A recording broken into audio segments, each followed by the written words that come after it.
Assalamualaikum warahmatullahi wabarakatuh. Selamat sore. Perkenalkan, nama saya Muhammad Agus Nail Munir. Di sini saya akan menerangkan tentang unsur-unsur negara.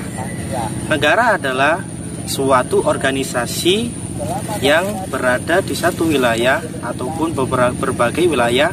Negara adalah organisasi kekuasaan yang berdaulat dengan tata pemerintahan yang melaksanakan tata tertib atas orang-orang di daerah tertentu. Negara juga merupakan suatu wilayah yang memiliki satu sistem atau aturan yang berlaku bagi semua individu di wilayah tersebut dan berdiri secara independen. Syarat primer sebuah negara adalah memiliki rakyat, memiliki wilayah, dan memiliki pemerintahan yang berdaulat, sedangkan syarat sekundernya adalah mendapatkan pengakuan dari negara lain. Yang pertama adalah unsur rakyat. Unsur negara yang pertama adalah rakyat. Pengertian rakyat adalah semua orang yang ada di wilayah suatu negara dan taat pada peraturan pada negara tersebut. Rakyatlah yang mendirikan negara dan kemudian tinggal di dalamnya. Tanpa ada rakyat, maka tidak ada negara. Secara umum ada dua jenis rakyat dalam suatu negara, yakni yang pertama penduduk, yakni semua orang yang tinggal dan menetap di suatu negara. Bisa dibedakan menjadi warga negara dan bukan warga negara. Yang kedua yakni bukan penduduk, yakni orang asing atau yang tinggal sementara di suatu untuk bertujuan refreshing atau mencari wacanan atau mempelajari suatu ilmu di negara tersebut.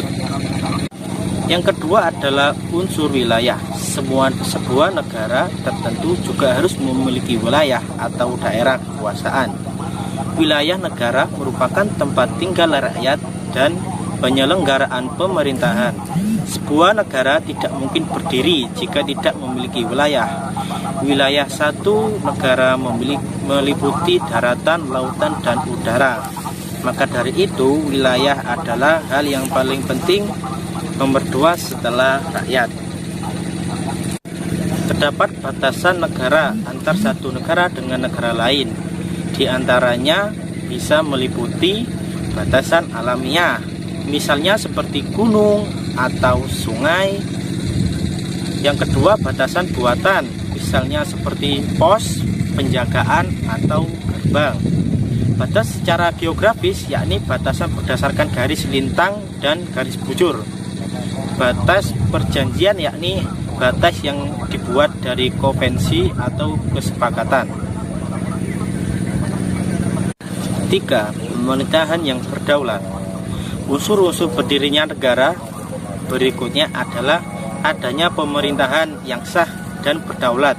Yang dimaksud yaitu sebuah pemerintahan yang mempunyai kekuasaan tertinggi untuk mengamankan, mempertahankan, mengatur, dan melancarkan tata cara penyelenggaraan pemerintahan negara secara penuh. Kedaulatan yang dimiliki oleh pemerintah meliputi kedaulatan ke dalam, intern, dan keluar, ekstern. Kedaulatan ke dalam yaitu intern, yakni kekuasaan untuk mengatur rumah tangganya sendiri tanpa campur tangan negara lain. Yang kedua, kedaulatan keluar, ekstern, yakni kekuasaan untuk bekerja sama ataupun berhubungan dengan negara lain. Yang keempat adalah unsur negara terakhir adalah adanya pengakuan dari negara lain. Hal ini diperlukan dalam tata hubungan internasional, namun hal ini termasuk unsur deklaratif. Artinya tanpa pengakuan asalkan sudah terpenuhi 3 unsur lain, yakni rakyat, wilayah, pemerintah, maka sudah sah menjadi suatu negara. Secara umum, pengakuan dari negara lain meliputi pengakuan de facto dan pengakuan de jure. Pengakuan de facto yakni pengakuan berdasarkan kenyataan bagi negara baru yang telah memiliki unsur konstitutif. Yang kedua, pengakuan de jure, yakni pengakuan terhadap suatu negara baru yang sesuai dengan hukum internasional. Maka dari itu dapat diambil kesimpulan bahwa suatu negara dianggap sebagai negara yang sah ketika suatu negara tersebut memenuhi unsur-unsur yang harus dipenuhi, yaitu seperti rakyat, wilayah, pemerintahan, dan suatu pengakuan dari negara lain. Sekian dari saya.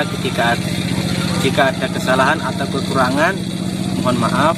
Wassalamualaikum warahmatullahi wabarakatuh.